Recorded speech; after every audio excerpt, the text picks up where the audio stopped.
காலை வணக்கத்தை தெரிவித்துக்கொண்டு இந்த பணி நிறைவு பாராட்டு விழா அதை அனுபவிச்சாதான் அந்த கஷ்டத்தை தெரியுது. போன வருஷம் அலெக்சாண்டர் சாருக்கு நம்ம எல்லாம் செஞ்சோம். அப்போ எனக்கு தெரியல, ஆனால் அதை நம்ம அனுபவிக்கும் போது தான் அந்த கஷ்டத்தை தெரியுது.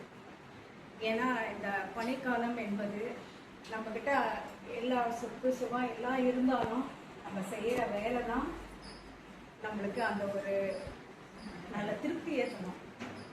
அந்த வேற எந்த பொருளும் இருந்தாலும் திருப்தியை தரல.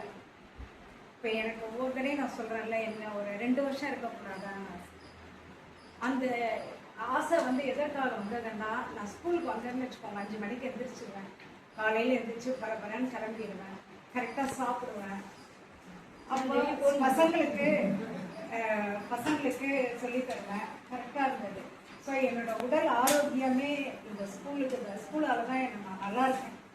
இப்போ அடுத்த வருஷம் நான் வீட்டில் இருக்கும்போது வேலை இருக்கும், ஆனால் அது வேறு மாதிரி வேலை, அது நம்மளுக்கு திருப்தி தராது, சந்தோஷத்தை தராது. பேத்தியோ சரி ஹஸ்பண்டோட இருக்கிறோமோ அதை விட இங்கே நான் அந்த சந்தோஷத்தை அனுபவித்தேன். அது அந்த அளவுக்கு நான் வானர் ஸ்கூலோட ஒன்றி போயிட்டேன்.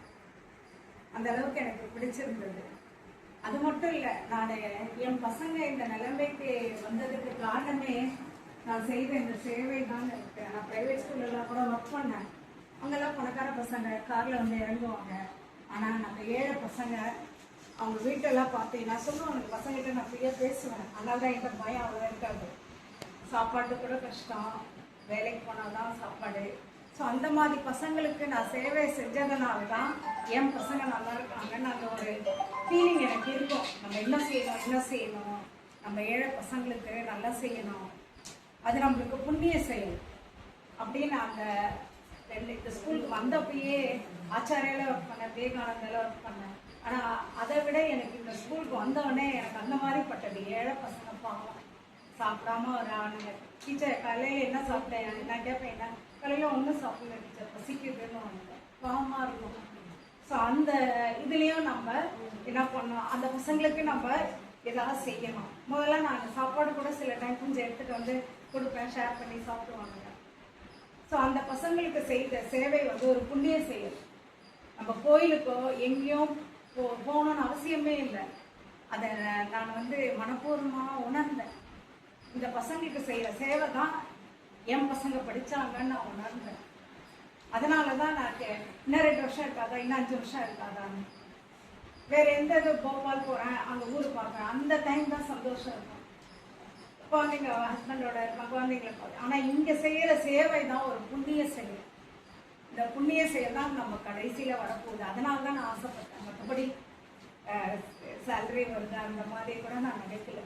அந்த அளவுக்கு எனக்கு இந்த ஸ்கூலுக்கு கவர்மெண்ட் ஸ்கூலுக்கு வந்தாலே தான் தெரிஞ்சது. ஆச்சாரியா ஸ்கூலில் சொல்லிக் கொடுத்தேன். அங்கேயும் நல்ல 50% அங்கே 3 கெமிஸ்ட்ரி டீச்சர்ஸ் இருக்கும்.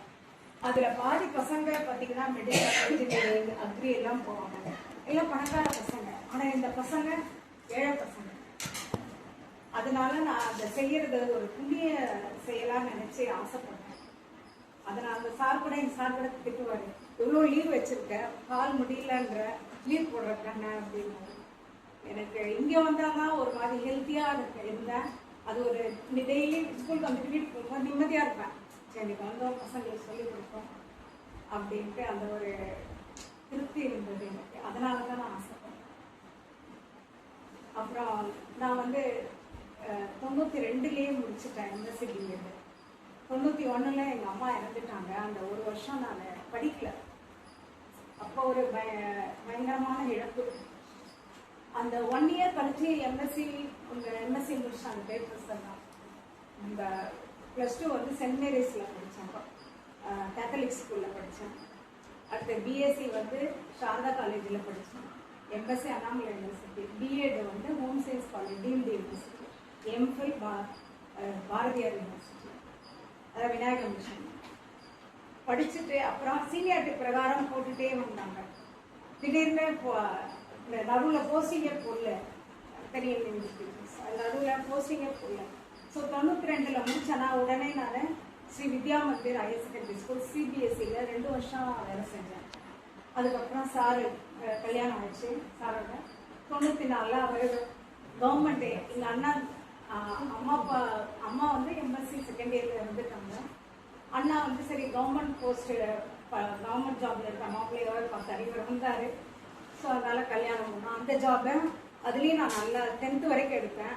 அந்த ஜாபை விட வேண்டியதாக இருந்தது. அடுத்தது டைரெக்டாக எங்கே போனேன்னா காசிக்கு போனோம். அவர் அங்கே தான் ஆஃபீஸராக இருந்தார். யூனியன் பேங்க் இந்தியாவில் காசிப்பூரில் இருந்தேன். அங்கே தான் என் குழந்தை பிறந்தார். அதுக்கப்புறம் 96 ட்ரான்ஸ்ஃபர் ஆகி பெரம்பலூர் வந்தோம். பெரம்பலூரில் வந்தோடனே ஒரு 2.25 வயசு வந்து இருந்தார். 2.25 வயசு இருந்தப்போ தனலட்சுமி சீனிவாசன்ட்டு பொண்ணுக்கு அட்மிஷன் போகிறப்ப நீங்கள் என்ன படிச்சிருக்கீங்கன்னு கேட்பாங்க. எம்எஸ் சரி வாங்கன்ட்டு உடனே எனக்கு ஹையர் செகண்டரி கொடுத்துருக்காங்க. அப்போ தான் வசந்தி மிஸ்ஸோட ஒர்க் பண்ணேன்.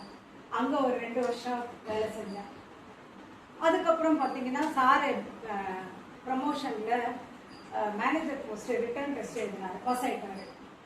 உடனே கூடலூர் சைடு ஊட்டி பக்கத்தில் கூடலூரில் மேனேஜர் போஸ்ட்டாக போட்டாங்க. ஸோ அந்த ஜாபையும் விட்டேன். அதையும் எனக்கு வேறு எல்லாமே பிடிச்சிருந்தது. ஆனால் விட வேண்டிய சூழ்நிலை இருந்தது. அங்கே விட்டுட்டு கூடலூர் போனேன். அங்கே 1 இயர் இருந்தேன். அதுக்கப்புறம் சேத்பேட்டை திருவண்ணாமலை பக்கத்தில் இருந்தது. அங்கே ஒரு 5 வருஷம் இருந்தேன். பசங்களுக்காக நான் வீட்டில் கொஞ்ச நாள் இருந்தேன். 2.5 வருஷம் 2001 பையன் பிறந்தான். அப்போ கொஞ்ச நாள் வீட்டில் இருந்தேன். பையனும் 2.5 வருஷம். அதுக்கப்புறம் என்னால் வீட்டில் பார்த்துக்க முடியல. சரி இந்த பசங்கள்லாம் ரொம்ப வாழ்க்கை பண்ணுறாங்க. ஸ்கூல் கூட்டிகிட்டு போனோம். அங்கேயும் போனாலும் என்ன படிச்சிருக்கீங்கன்னு கேட்டு சொன்னதுக்கு திவ்யா ஸ்கூலில் 1 to 5 எச்சமாக ஒர்க் பண்ணேன். அங்கே ஒரு 2.5 years.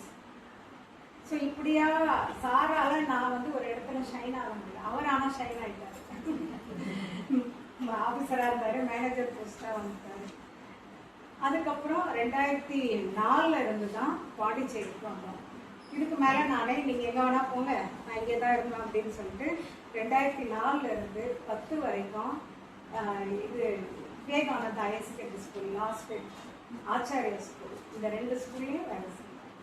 இந்த 2 ஸ்கூல்லையுமே 7 பீரியட் கேமரா இருக்கும். ப்ராப்ளம் கூட பேப்பரில் தான் எழுதிப்போம். அந்த அளவுக்கு ஸ்ட்ரிக்டாக இருக்கும். புக்கெல்லாம் எடுத்துகிட்டே போகக்கூடாது. அப்படியே பார்க்காம சேரும் இருக்காது. டீச்சர்ஸ் சேர் இருக்காது.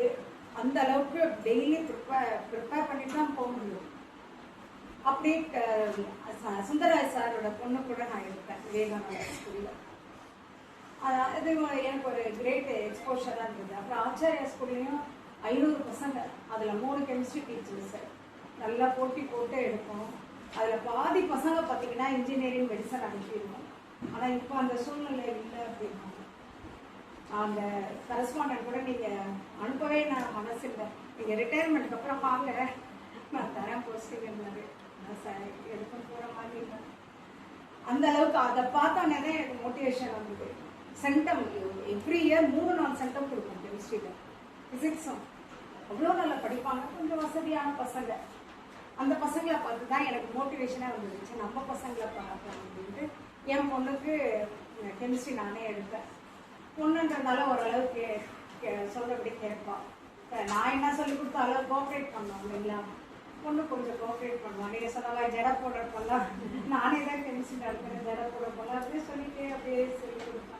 அதுக்கு கோஆப்ரேட் பண்ணான் பொண்ணு. பையன் கொஞ்சம் வாழ்த்தனம் பண்ணான். பையன் அந்தளவுக்கு கோஆப்ரேட் பண்ணல. ஆனால் அவன் நீட்டு பாஸ் பண்ணி ஜிப்மர், இந்த ஜிப்மரில் செலக்ட் ஆகல, காரைக்கால் ஜிப்மரில் செலக்ட் ஆனான்.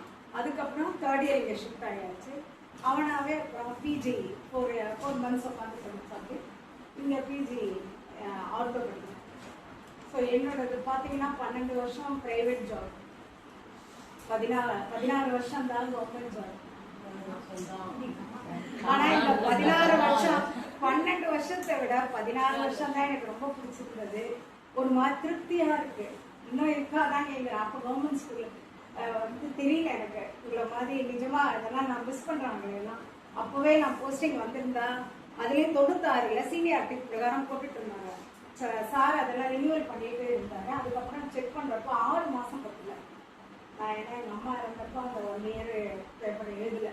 ஸோ அந்த லேகிங்கால நான் இல்லாட்டி 98 அப்படியே போஸ்டிங் கிடைச்சிருக்கேன். அது எனக்கு கிரேட் லாஸ். அதை கற்றுக்கிட்ட நம்ம எந்த இதுவும் நம்ம சூழ்நிலை வந்து காரணமாக இருக்கக்கூடாது. எவ்வளோ கஷ்டத்துலேயும் நம்ம போராடி வரணும். அப்போ எனக்கு தெரியல அந்த சின்ன வயசுல. அதனால தான் பாசத்துக்கு அப்படியே ஏங்குவேன். எல்லார்ட்டையும் அன்பாக இருக்கணும் அப்படின்ட்டு அந்த அன்பை ருசிச்சவன். அதனால அதை எழுந்தவனே, அம்மாவை எழுந்தவனே ரொம்ப அஃபெக்ட் ஆகிடும்.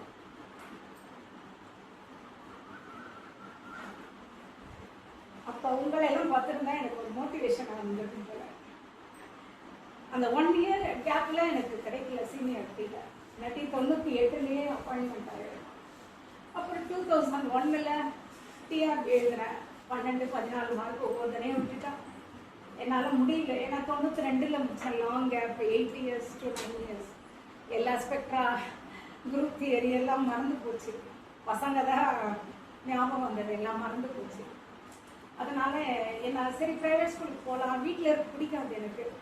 வீட்டில் சாரே வீட்டில் இரு அப்படின்னு ஒரு வசதி இருந்தால், டிவி எல்லாம் இருந்தால் கூட எனக்கு பிடிக்கல. அதனால நான் பசங்க போகிறாங்களா, பசங்களோடைய ஸ்கூலுக்கு ஓடி போயிடுவேன். எனக்கு வீட்டிலே எனக்கு பிடிக்காது. ஸோ அப்போ எனக்கு நான் அச்சீவ் பண்ணது, சாதிச்சது குறைவு தான். நீங்களாம் தான் கிரேட் அச்சீவர்ஸ். டீச்சர்லாம் ஆர்டி மிஸ் எல்லாம் பார்த்தீங்கன்னா 36வது வருஷம் 40